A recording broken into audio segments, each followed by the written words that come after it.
Good evening. My name is Maggie Rowan, and I am here to talk to you about students and the science of reading. And I'm going to start by sharing my screen and present this so that you can see that. My email is right on the screen in case you have any questions later on and you wanted to reach out and email me. But we're going to start first, just talking a little bit about GLOW itself, so the Glow's Learning Organization. We have our school, the Academy, which is up in St. Louis Park, where we have students in grades 1 through 12, about 280 students. I actually work for GLOW in the Groves Literacy Partnership, where I am a literacy coach. So I actually go out into schools throughout the Twin Cities area and help teachers become better at teaching reading through the science of reading. And then we have our Learning Center, which is a community organization as well that works with diagnosing students' speech, tutoring, all kinds of things. So that's kind of where GLOW is and what our goal is. So these is our objectives for today. And you can kind of read those off the screen. But one of the most important things to keep in mind and why we are offering this kind of training is that we believe very strongly in GLOW that every child can learn to read at grade level. And we understand that there are complications and things that might take it longer or a shorter period of time, but every student can achieve that goal. And so we want to help reach out into our community and build that enthusiasm around helping all our students learn to read and empowering teachers to bring those things to their students. So why is literacy so important? And this is just a handful of statistics from both the state of Minnesota, from the National Education Assessments that really talk about the astounding figures about education and literacy among our students. 60% of our students in 4th grade aren't reading at grade level. That's astonishing. And everything that we do as teachers really is about helping our students to overcome that. And this is really about how can we make sure that we're closing that gap for our students. These facts feel uncomfortable and they're a struggle, but what can we do, right? And when we think about this students, what really we want to keep in mind, if we find a child that's got a reading difficulty and they're not identified until 3rd grade, so they've already lost K1 and 2 by being behind, there's a 25% chance that that student will never achieve at grade level. And that's one of those things that we just can't let slip by. We have the power to make a difference. We have a power to change things. And our goal is really to help change those things. And what is the piece about our students? We all know that that leads straight into the future. And that's something we can rectify. If you think about this adult population, we can definitely rectify and make a difference in this statistic. So let's go back and think as educators and how we were taught to teach reading to our students. And I'm going to use myself as the prime example of how we were taught to read. And there's 2 primary ways, really kind of 2 paths that you can think about how you teach reading, 2 linguistic approaches. There's this macro linguistic approach or a psycholinguistic approach, which is about guessing, okay? So it says that reading isn't very precise and it's selective and our brains don't really look at things. We look at a sequence of letters and you know what? We don't have to be accurate. In fact, if we look at the letters and then we look at the picture and we think that's a pony and not a horse, not a problem. Just a word, right? We don't have to be accurate to read that story and to get the comprehension. In fact, we use 3 different kinds of cues: graphic cues, synaptic cues, and semantic cues. So the meaning, the way the word looks, and the way it sounds in the sentence to make a judgment on which word to choose to put in the sentence. That's what this macro linguistic approach is about. And so all these decisions are made during reading, and you teach and you provide multiple versions of words, and you exposure, you read good stories, you talk about good stories. And as long as the meaning isn't completely impacted, it's okay to make a substitution. This core, and this is again how I was totally trained in this macro-linguistic approach, and that this is how we teach students to read. You expose them, you provide great stories. This comes from Dr. Kenneth Goodman. And so Kenneth Goodman says all of this information, and we find it in some pretty key programs that have pervaded the educational culture of the United States. You see Calkins, Fontes, and Pinnell, a lot of Basels use this. If you've ever heard of the 3 queuing system, that's the macro-linguistic approach. If you've ever taught the stretchy snake and all of those things, that's the 3 queuing system. And what we're saying is that are actually strategies that poor readers use. They guess, they make good educated ideas based on pictures, they repeat. That's a macro-linguistic approach. But really what science says and what neuroscience has said is that we need a micro-linguistic approach to teaching students how to break the code. And that's part of reading, okay? So you teach students how to break the code as part of reading. So this is what the Groves method, which is part of the Groves Learning Partnership, what we do. We teach phonology, so that's phonemic awareness. How many sounds are there in the word cat? Cat. There are 3 sounds in that word.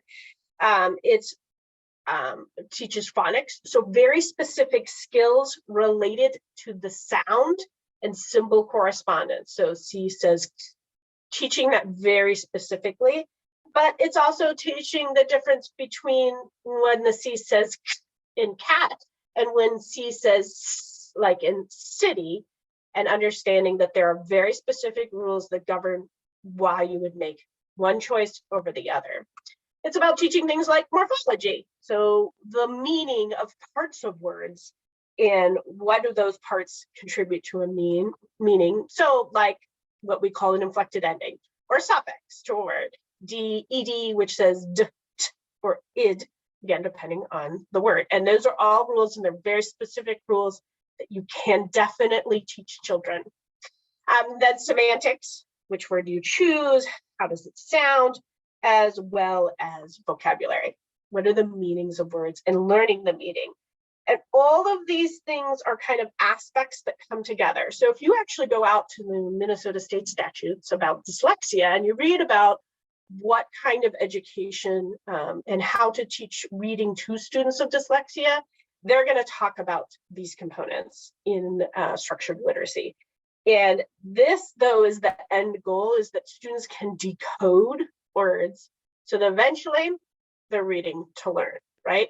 Because if you're a middle school teacher, you're like, this is great, but I expect kids to walk into my room reading. You're right. But if we're not getting there and you end up with a middle schooler who's reading at a 3rd grade reading level, these are the things that they need as a foundation to help them become a reader. So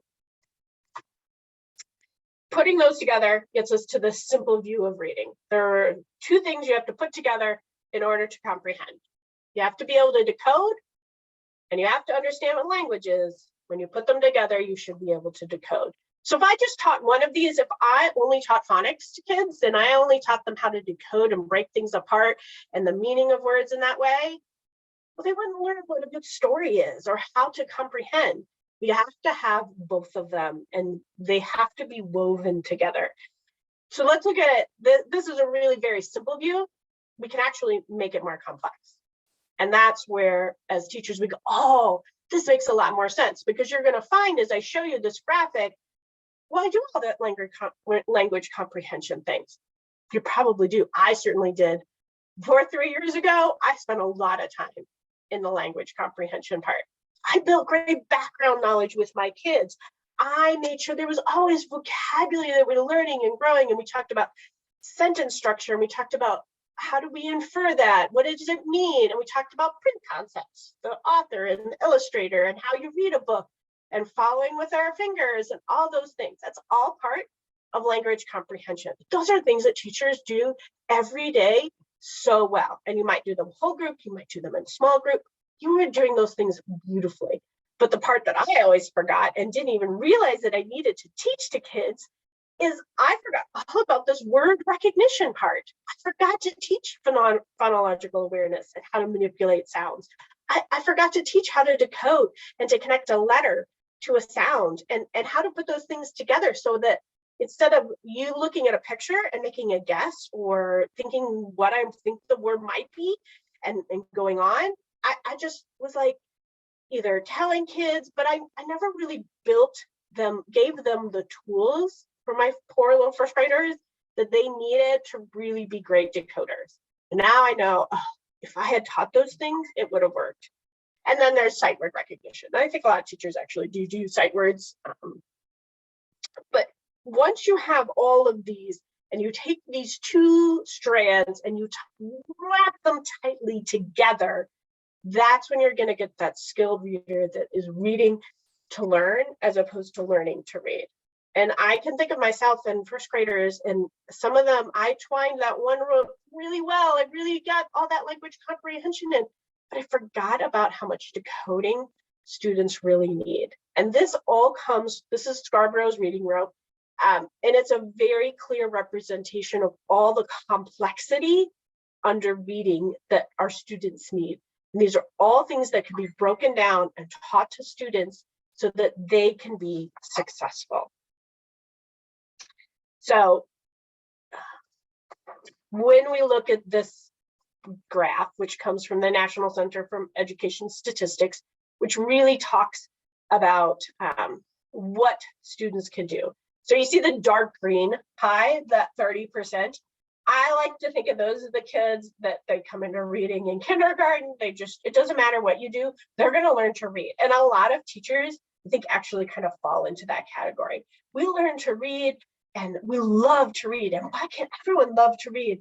And we just enjoy it so much and we want to share that love with our students. So then you have another 50% of students with good tier 1 instruction. So good whole group instruction that includes the phonemic awareness and phonics and fluency, comprehension, vocabulary. If they get all those things, they're going to learn to read too. They're easily going to be able to break the code for themselves. And then we have this like 15%, this yellow section, which they not only need a really good structured literacy lesson, but they also need to have a second dose of that lesson. So that might mean a small group with the teacher, right? You know, we learned in whole group about vowel, consonant, E pattern. We're now in the small group, we're going to work that pattern again, and we're going to do some more repetition with it. So now then you have that 5%. 5% of our population are really going to struggle to learn to read. They have dyslexia. They have a learning disability of some kind. That doesn't mean that they can't, and I don't want to qualify that. It just means it's going to take longer. They're going to need more intense support, and they're going to need a really heavy-duty structured literacy piece. So this is, if you put in place a structured literacy lesson, and that's what we're going to do today, is we're going to talk about what is a structured literacy lesson look like and build out those pieces. This is what you're looking towards impacting your students with. So thinking about that and how do I get that structured literacy lesson in place? Before we go into the components, I just want to talk about what good reading instruction needs to include. Okay, and these are things that are actually good teaching practices. I just want to keep kind of bringing them back. Again, these are referenced in the statutes about dyslexia from the state of Minnesota. So that's why I wanted to bring them back. So first of all, it has to be direct and explicit. That's that I do, we do, you do kind of model. I really need you to understand this is the rule. This is when we apply it. Here's some examples. Let's practice the examples together. Now you can practice those examples. Very direct, very explicit with students. It's diagnostic and prescriptive. So yesterday, everyone couldn't do short E. Great, we're going to review short E again. We're going to continue to go back and provide those immediate corrections for our students, immediate reteaching. It has an appropriate scope and sequence of skills. They're developmentally based. So a lot of programs that include a phonics or a phonemic awareness component, like a Big Basel Reader series might, what happens is sometimes those skills aren't quite developmentally appropriate. So you'll need to kind of pay attention to that. It's sequential and systematic, right? It loops back around. If you think about that spiraled kind of curriculum. So you practiced it yesterday, you're going to practice it again today. You practiced it last week, great. In another week, we're going to come back to it. And then it's multisensory or multimodal. It's really the good term. So it's tactile and students can touch it. It uses gross motor skills, which is one of the things we're going to talk about. It uses auditory things. It allows students to listen and speak, all of those things at a time. And the more senses we involve, the easier it is for a student to store it into their long-term memory. And that's actually what students use to read, is their long-term memory. So that's just kind of a quick overview about the science of reading and its importance, and kind of the statistics that drives this neuroscience forward. And the continued research is really, everything that I've kind of poured out has kind of come over the last 20 to 30 years of scientific research. And the more they research the brain and functional MRIs, the more they can see that, this is how students learn to read. This is how they learn to read. It's that breaking the code kind of piece. And when we put together our lesson plan, we're going to think about how do we teach students to break the code in our literacy block. So why don't we go ahead and check to see, before we start the lesson plan piece, if there are any questions.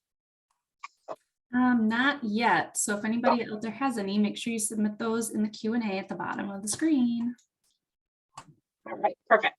So we're going to go ahead, and I highly recommend that if you have a piece of paper where you can kind of jot some notes to yourself, I'm going to provide some examples, and I'm also going to talk about different levels of students within these activities and looking at that. So in the year 2000s, so historically there's been the reading wars, which is just the battle between phonics and whole language kind of piece. And the National Reading Panel got together, a group of parents and educators and researchers, and said, okay, what does the science really say? And out of all the research that they read, they came up with 5 main components of a literacy block, okay? All these things need to happen. And they say you should plan for about 120 minutes. You can plan for less, depending on your school schedule, but 120 minutes is ideal, okay? And it may be less, so especially in your younger grades, K1, and then by 2, you might be reducing it to like 90 minutes, because, and there's going to be a reason why it might actually end up looking more like 120. So the first thing is phonemic awareness, and I'm going to go through each of these, and right now I'm just going to list all 5. Phonemic awareness, phonics or decoding, there's fluency practice, comprehension, and vocabulary. These are the 5 keys.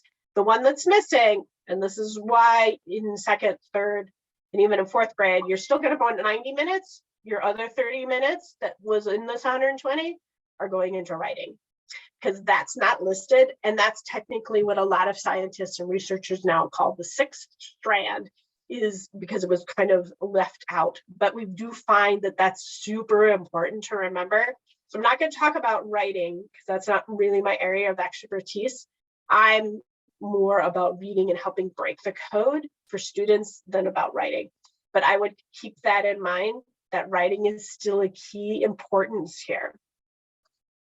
So obviously when you write a lesson plan, first thing you do is set a goal. It can be a simple goal, it can be a complex goal.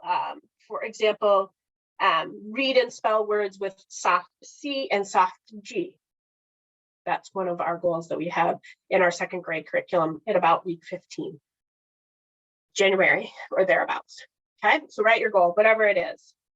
And it might relate to the state standards. And again, it might relate to a skills piece that you need your students to have.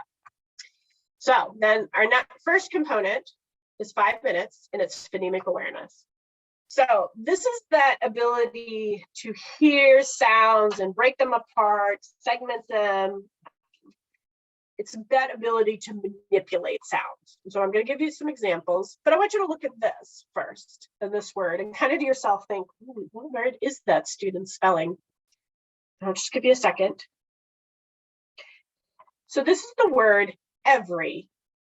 And if you look at that and you think about it, that's actually really true. And the reason I want students to spend time in phonemic awareness is because the sound and are actually a voiced and unvoiced pair. One of them involves me pushing sound over my vocal cords, and one of them doesn't. So F says, and my vocal cords don't move during that time. And you can feel that vibrate all the way down your throat.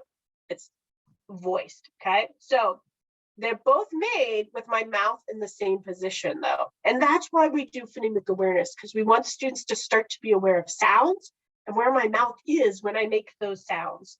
So students who struggle with reading, and now I'm talking even middle school, high school age students who struggle with reading, oftentimes are struggling with phonemic awareness first and foremost.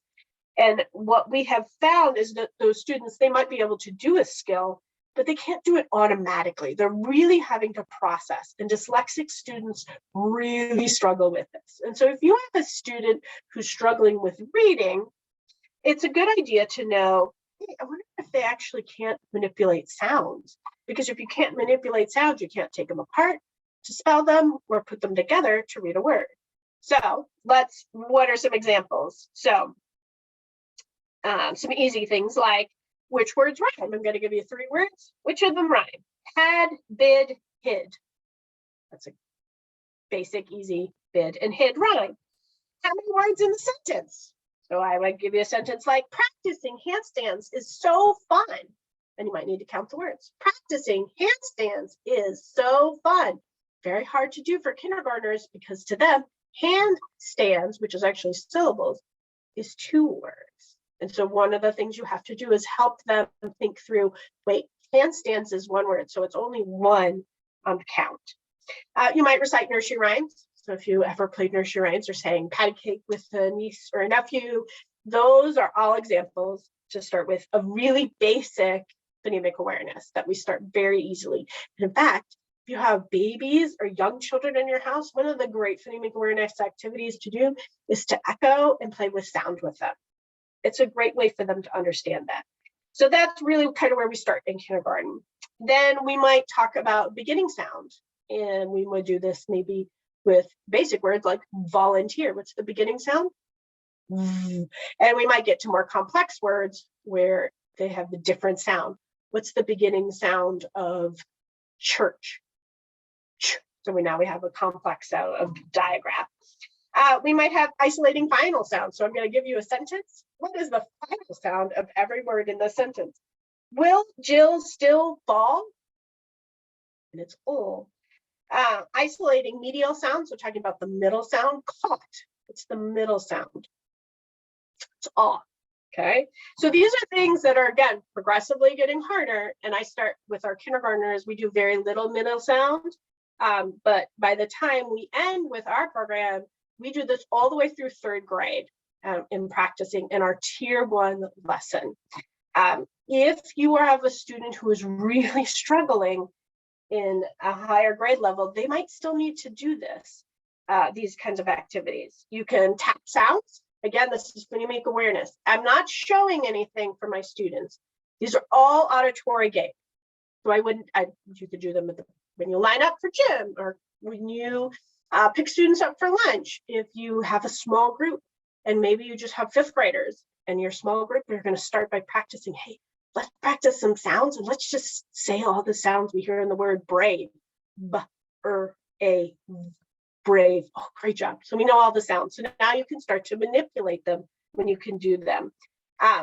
One of the great resources for this, especially if you have older students, is a book called Equipped for Reading Success. And this is listed in the resource that you'll get. And this is by Dr. David Kilpatrick, who's one of the founders and real gurus of phonemic awareness. And this is what we use with our 3rd graders. And it gets very complex. So for example, say the word graft, instead of say, now as an adult, I have to think, oh, it's an F, so I'm going to change F to an N. Grant. Okay. that's actually what you're doing. It just becomes so quickly, and we have learned as adults, we read all the time. So for us, this is very internal now that it makes a difference, okay? So you may need to help them break it down. I watched a classroom where that was quite difficult, and we started by tapping the word and then tapping the word with the change and then putting it back together. Teaching the students how to manipulate the sounds so that when they read and they look at the word graft, they understand it's graft, and then they can continue on. And again, that becomes quite internal for students. All right, so that's phonemic awareness. And again, this is one of the books we use, Equipped for Reading Success. The other company we use, and I'm just going to show you the title, and again, this is listed, is Heggerty.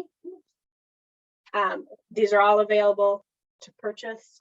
We really like this one we use is primary, so we use this K1 and 2, and the Kirkpatrick we use with our third graders. And again, the great thing about Kirkpatrick is it does have an assessment in it. So let's say you have the students and you bring them in, or you're tutoring, you're like, I don't know where to start, but they're having reading difficulties. In the Kirkpatrick book, there's a thing called the PAST test, which is an assessment of phonemic awareness to let you know what do they know, what do they not know, and what do they need to get better with. It's also free online, and I put that link in the resources for you. All right, so any questions? I'll just stop here because that's a big topic. Looks like we do have a few questions that have popped in. All right, so the first one, it says, what about kids with low IQs? If they cannot learn to read, what is the cutoff IQ-wise that determines whether a child will be able to read? So I don't personally know what the cutoff would be in terms of like giving a Woodcock Johnson and looking at the IQ level. I know students who with low IQs can still learn to read. It just isn't at a complex level that they're going to learn to read. It's going to be slow. And the piece that really kind of holds some students back is whether or not just their ability to kind of work with language. That would be the piece that would kind of hold them back. And again, I don't know what the cutoff is. We don't work with a lot of special ed students in our part of the organization because we're very tier 1 focused. But we really encourage everyone to at least try, and at least if they're doing things like Heggerty and participating, at least they're building language skills that can lead for the enjoyment and oral comprehension. And we have one other question. It says, for kids who are behind and older, around like age 11, is there a summer program offered or tutorial assistance to help get them caught up? So GLOW does have a summer program through the Learning Center, and I don't know if it's full or not yet. You would have to go onto the GLOW website and look. It's a great program. If you work in a school where GLP works, so where the learning, we do help tutors throughout the summer. We don't personally tutor, but we do also help with a couple summer schools through some of our schools are running summer school, but we also work to help the teachers who work with us get better so that they tutor during the summer. A lot of our schools do. Okay, and then one, I think it was a follow-up from the first question. What was the test you mentioned? Can anyone assess their class with it? It's an individual one-on-one test. It's called the PAST test, literally the way it sounds, the PAST, P-A-S-T test. And the link, it will be in the document, and I know Joanna will send those to you guys later. But it's free, it's online, but it's done individually. It's not a whole group assessment for phonemic awareness, because you do need to know how automatic they become, as well as can they do the actual skill. Okay. And then one more popped in here. It says, do you still use Wilson materials? GLOW still uses Wilson at the academy itself for our students. We are working towards how can we build our program that we have written, which is a tier 1 program, into a tier 3 program, and that's in beta in a few schools next year. So our goal is to bring our program into the academy eventually. But our program works great with tier 1 students. We also have a tier 3 that will be available in the fall. So we're working with a lot of things, moving pieces to bring the best to students.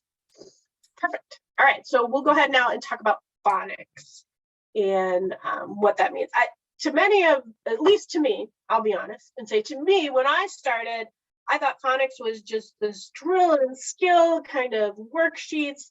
And what I realized and have come to realize through using Grove's method is that it's actually really interesting. It's really about that sound symbol relationship. So we might start very young. For example, with our kindergartners, it's doing things like teaching this letter. This is L, and this keyword that we teach is leg for the flamingo, and then we teach then the sound is ul, so L, leg, ul. So that's phonics, right? Teaching to match this letter with the sound ul, okay? That's part of it. And the other parts become more. So like then we teach our kindergartners, again, these are our keywords. C, cat is what we teach our kindergartners, but eventually they're gonna come across words like city, right? That sound, it's a C, but it doesn't say k anymore. So we need to really look at how do we teach that skill. And again, this is about developmental levels, right? So scope and sequence, it's developmentally appropriate. For what we teach in Grove's method, and this is, again, someone mentioned Wilson, this is a pretty typical path that most curriculums that are very concrete in sequential and really work on phonics with students, this is kind of the path they all take. Kindergarten works on letters and sounds, CVC words, so consonant and vowel consonant words, and digraphs. I'm being very broad pictured here.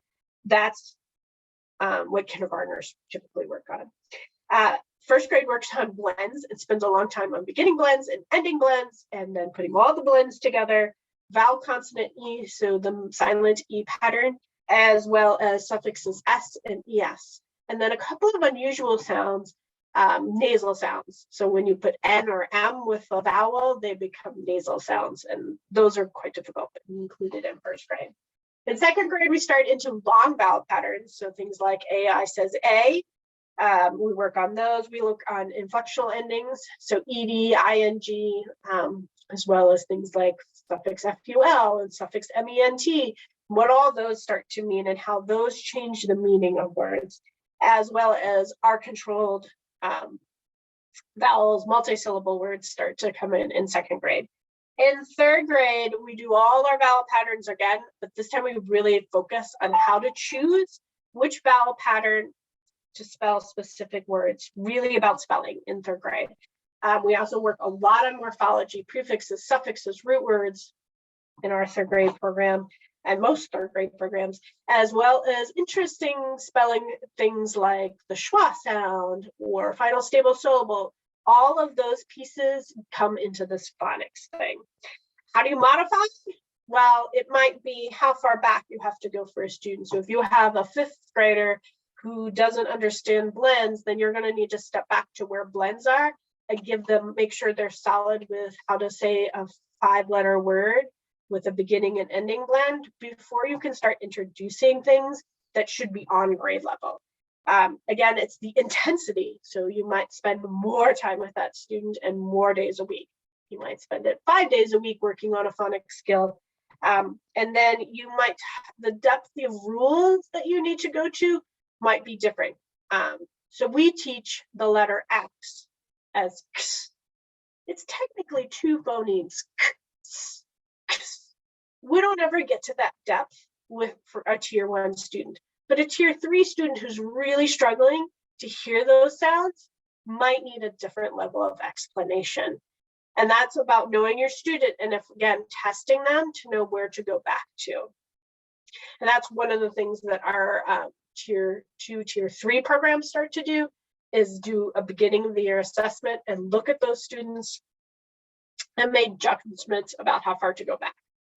So activities that you could do in phonics. First of all, a review, and where you might go through letters really quickly. Tell me the sound, tell me the sound, tell me the sound. You might be like, great, let's get some multimodal learning in here. Instead of just telling me the sound, I want you to write the letters. So you're going to go and Sky write the letters. So that's a big gross motor movement using this part of your arm and really helping kids kind of get into it, stand up and move around a little bit. You might introduce a new concept. So for example, today we're going to talk about in second grade, the soft sound of C and G. And let's think about the word dance. Let's tap the word dance. Dance. All right, so we would talk about how the C is making the sound and why, because it's followed by an E. And so the E points back to the C and it knows to say, it would be very concrete. I'm going to be very specific about that rule. I'm going to make sure that students can see it. So I'm going to write the word dance on the board, where I might use a pocket chart with letters in it, like this one. You can kind of see it's over here to the edge. And I might spell that out. I might, if I had a tutoring client, I would actually use my magnet board and spell it out on my magnet board and then talk about the rule and what students notice about that. So these are all, again, things that are part of our curriculum for growth method. So we would work on that. This is really about this, and then we would have some guided practice. So I'm going to introduce it first, and then I'm going to write a bunch of words. I might have a whole bunch of silent, oh my gosh, I'm so sorry, soft C words that we would go over, and we would do one at a time. I would put the word up, we would tap and read the word, and then we would put the word back. And then in that part, and all the words, the piece here to kind of think as I'm choosing words. So I'm going to work on soft C. I'm going to make sure I'm controlling for things I have specifically taught. This goes back to that direct and explicit and looking at my sequential piece. I don't want to teach anything or provide a word that my students haven't been taught. So when I'm thinking about soft C in my lesson plan, all the words that I choose, dance, judge, dodge, lunge, prance, hinge, all of those words have skills that have already been taught to my students. That's why we can work on how to read those words. And you're going to practice for both reading and spelling, especially if you're working one-on-one or with a small group of students.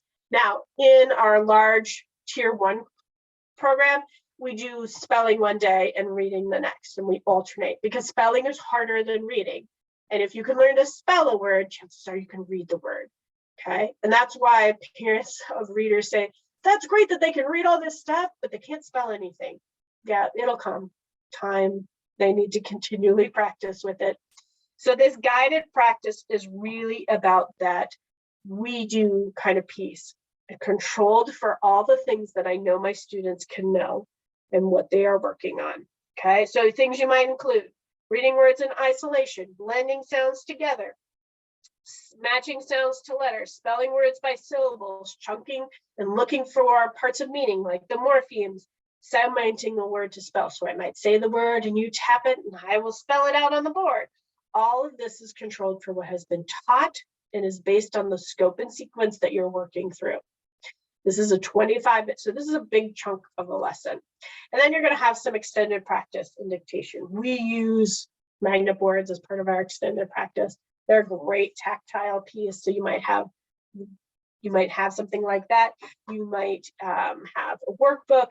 We might do dictation, which is basically a spelling test, but it's controlled for what students are practicing that week. So if I look at my book, this manual the next day has dictation on it, and one of the words we're going to dictate is dodge. And my students would echo the word, tap the word, and then they would write the word on their paper, and then someone might come up to the front and write out the word so everyone can see and check it. That's all part of that you do part of the lesson, where we give students an opportunity to do it, to get feedback right away when they do it, and then to talk about what things are going for it. So that's a whole phonics section. This is a 25-minute part. So we've only had 5 minutes 25 minutes. So we've done half an hour lesson so far. The next is your small group piece. And this is fluency. This is best taught in small group and not whole group. So a phonics lesson, you can teach whole group to everybody. Everybody needs that lesson, because remember that some students really need that really good structure. They need you to teach it systematically, but it's really great for everyone. I would have totally benefited. I was a great reader, but I could have benefited from this because I might have learned to spell things. So in fluency, so let's talk about fluency is really rate, so how fast you are. The goal is to read about 140 words per minute out loud. There are nationally normed standards by Hasbrook and Tyndall that list that. If you Google Hasbrook and Tyndall, it will come right up. Then it's actual accuracy. We want students to be accurate, 95% of the words correct, okay? Because if the minute you start with inaccuracies, you're changing the meaning and then you're not comprehending. And then prosody, which is the expression, not reading like a robot. I talk about that with first graders and second graders when I'm in classrooms all the time. That was great. You read all those words perfectly, but let's read like we're second graders and not robot, which is a great way to talk about it. All those things come together to make you a fluent reader. And the reason that this is so important is because the National Reading Panel really went out and looked at fluency, because fluency refers to that efficient, effective word recognition skills that permit a reader to construct meaning, right? Our whole goal with reading is to learn from what we read, all right? We want to make sure that students are getting comprehension from what they're doing. So that's why fluency is so important. You can measure this with an oral reading fluency measure. Ames Web has one, Dibbles is an example, Fastbridge has an oral reading fluency. Those are also great screeners for dyslexia. So some groups, you're going to spend a lot of time on fluency, and especially your high readers that you just need to get fluent. Some kids in your small group, you're going to reteach a key phonics skill because they're not ready to practice reading at grade level yet. They're still working on a phonics skill. Now, the key piece of that is to keep in mind that even in that small group, even though what you're working on is how to break down a word and tackle it, you still want to practice some fluency. You're just going to practice your fluency at the word level. So we're going to tap and break down how to read all these soft C words, right? Now that we've practiced, we know what they all say, we're going to read them fluidly. So we're going to read race, rice, grind, all those things like that in a fluid list, so that they're still practicing with that fluency and that accuracy. And you want to make sure you give them that at the spot that they're at, okay? Now, your high kids, this is totally what you're practicing. And some of the best teachers I have seen have talked to their students, they defined fluency, and then they practice fluency. That's what they're doing in their small group. And then they're talking about comprehension and moving into that next component of the National Reading Panel. So in this time, obviously, you have small group centers and things like that happening, however you want to organize your room, as long as you're getting time. Now, your most needy students, so your students who are well below grade level, those are the students you want to see every day. And your highest students are the students you're going to see every once in a while, week, maybe twice a week, depending on how large your class is. Things that you can do to practice fluency with students: partner reading, okay, where one reads, and then they both read the same. So anytime you can get a repeated reading and words, sentences, you could do stories, you could do speed drills in here. Great, here's our 5 sentences. How long does it take you to read them this time? How long does it take you? Oh, but you're not accurate anymore. So that adds time, that kind of piece. Reading with one voice, so choral reading in a classroom, all of those are pieces of fluency. So the 60 minutes here is really about having small groups, because that's where fluency happens best, in a small group with a teacher working on those things. So then the 5th component of any lesson plan is comprehension. These are the things to make sure that you're planning for. You want to background knowledge specifically. Is it going to be whole group? Is it going to be small group? You want to make sure you plan on which vocabulary words do your students need to know. Is it a word that they should learn because they're going to see it all the time? Is it a one-off word? Like, great, I'm going to tell you what this word is. I'm going to tell you what it means. But if it's a word they're going to see all the time, let's build a definition together. Let's talk about that. Think about what are you going to do before you read, after you read, and or during your reading and after. And again, you want to make sure you have this rich discussion. Your fluency groups might be homogeneous so that they're at each level. Your comprehension, I love to be as heterogeneous as I can, so that my English language learner is listening to my special education student talk, who's listening to my above grade level student, who's doing a student who's struggling, and they're all a part of that really rich discussion and oral language. You can plan for this for about 30 minutes. Now, that's a long time. And I would never say that this 120 minutes should be back to back in a classroom. You might do a 5-minute phonemic awareness activity and then do a brain break. You might do part of your phonics lesson and then an activity. You might do your comprehension and then go back to your phonics. You can certainly mix and match these. That 120 minutes is just a key kind of time frame to think about. Planning for this to be a whole group 30 minutes is quite a bit. And you might find that this works better into your small groups the older your students get, where you have different levels happening. But I always recommend a good read aloud and a good discussion together about that. So the last piece that kind of fits in here and is a key component, according to the National Rating Panel, is vocabulary. This is the knowledge that students need to understand words. I would never say, I'm going to just do a 10-minute vocabulary lesson. I would weave my vocabulary throughout everything I do. Okay, because, for example, in the word copactor, we talked about the word graft. I might say, great, does anyone know what graft means? And build a quick definition and understanding of that vocabulary. One of the words to read in my lesson was prance. Ooh, what does prance mean? Let's talk about that.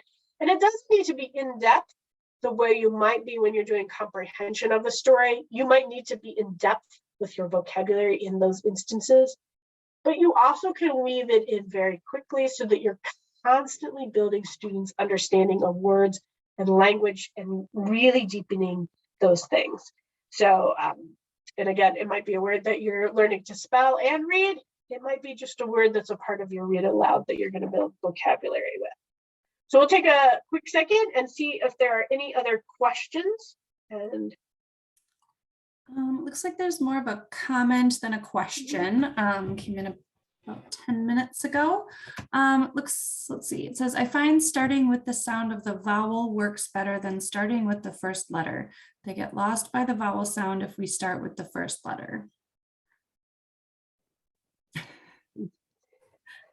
You might need to explain just so that I kind of think. Yeah, it could, let's see, it looks like, let's see, Jane asked that question. Maybe you can put in the chat or something if there's more context or if there's more of a question that you'd like us to answer.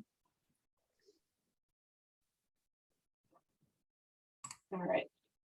So we have just about 10 minutes left and we're gonna go ahead and I'm just gonna talk a little bit about the work the Groves Literacy Partnership is doing before, and then you can let me know if you have any more questions, as this has kind of been a rocket ship of a ride. So I just want to share some of the data that's coming out of the Groves Literacy Partnership in our partnership schools. We are in a wide variety of schools, mostly in the Twin Cities area. We do have one virtual campus up in St. Cloud, which is fantastic. And so one of the things that we are starting to see is even in winter, we're making, this is this year's data from fall to September, end of September to January of this year. And already you can see that the students, the percentage of students who were below grade level in the fall was 29%. And with just good solid tier 1 teaching, we dropped that number to 23%. So that's a 6% shift already in about 15 weeks. And that's just with good tier 1 teaching. And so that lesson plan that I just walked you through, that's exactly what we are doing with our classrooms. That's what's making this shift. And again, just another one to point out, if you look at on grade level students, and this is first through third, does not include our kindergartners, first through third. In the fall, we had 39% of our students on grade level. By winter, it was at 43%. And so those shifts don't seem like a lot, but we know this is going to get even better throughout the spring. Last year, in a year of COVID and virtual classrooms and all those things, we went from 31% in the red, so below grade level in the fall, to 22% in the spring. That's a really big shift for a very messy year.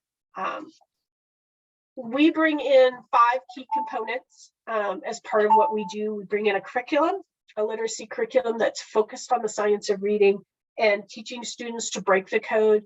We talk about, with our teachers, database decision making. We help you build a multi-tiered system of support. We're very big on professional collaboration, and we also bring in professional development to really help change the culture of literacy in those schools. And that's what we're starting to make the difference with our schools. So when we look at thinking about this lesson plan that you made, and you think about all the things you do as a teacher, these are the variables that Yale kind of identifies as what can change for a student.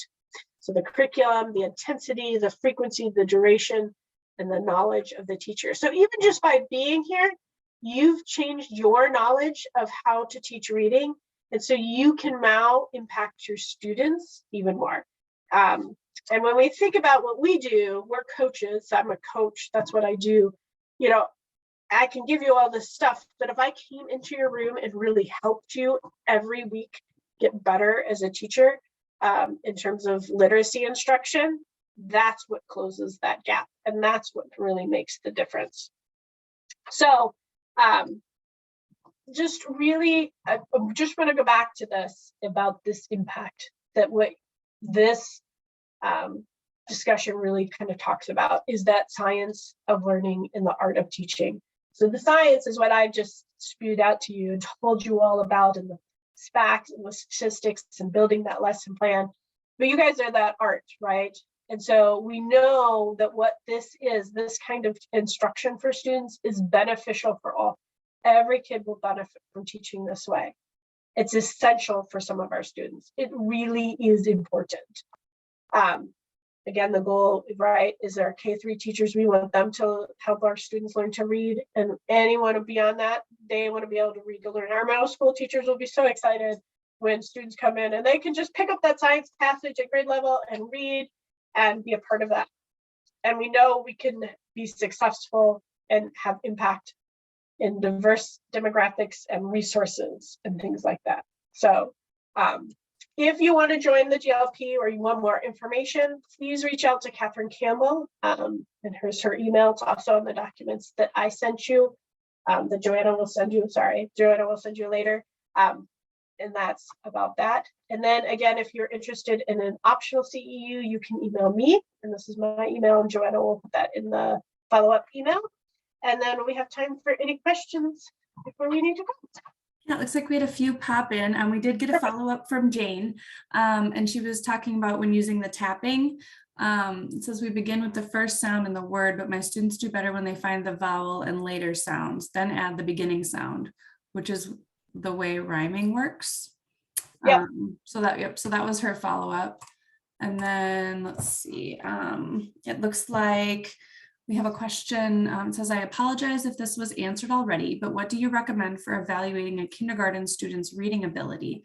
I'm trying to move away from evaluating based on leveled readers, meeting a lot of resistance from central office, but I'm not sure what to present as an alternative.